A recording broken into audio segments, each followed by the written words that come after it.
NDP MP Charlie Angus holds a feather as he rises to vote in favour of the NDP's motion calling on the House of Commons to officially ask the Pope to apologise to residential school survivors, on Parliament Hill in Ottawa on Tuesday, May 1, 2018.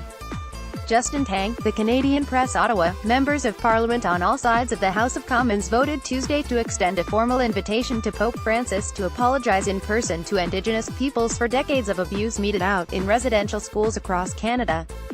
New Democrat MPs Charlie Angus and residential school survivor Romeo Saganash introduced the motion, which passed by a margin of 269 to 10.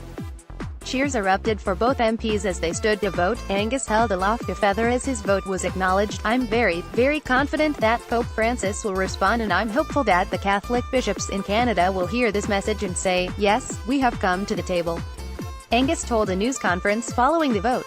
Angus said he would not lose any sleep over the handful of MPs who voted against the motion, all of whom were Conservatives, and instead chose to focus on the overwhelming response from members of all political backgrounds. "This to me is an incredible outpouring of support and solidarity for the issues of reconciliation." Among the 94 calls to action by the Truth and Reconciliation Commission was a request for an apology, to be delivered in Canada by the Pontiff himself, for the Church's role in the residential school abuse of First Nations, Inuit and Métis children.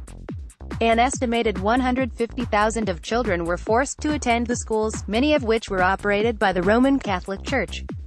But in March, the Canadian Conference of Catholic Bishops said that while the Pope acknowledged the Commission's findings and expressed regret for past wrongs, he felt he could not personally respond. The Pope's decision pushed NDP MPs to launch the motion soon after, which also calls on the Catholic Church to pay money owed to residential school survivors and to turn over relevant documentation regarding the government-sponsored schools.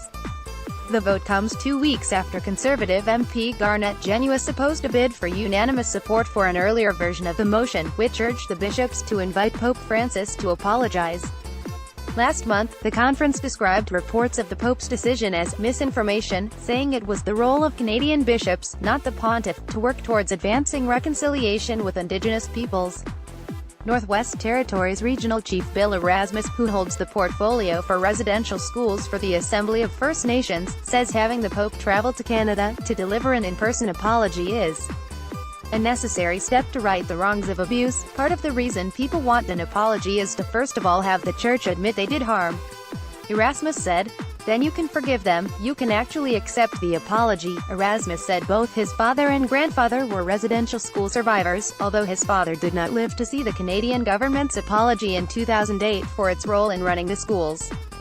Still, hearing the Pope also accept responsibility and seek forgiveness would have made his father happy, Erasmus said. "It makes it real and it helps the healing, it helps to sort things out, so people can move forward and move on with their lives."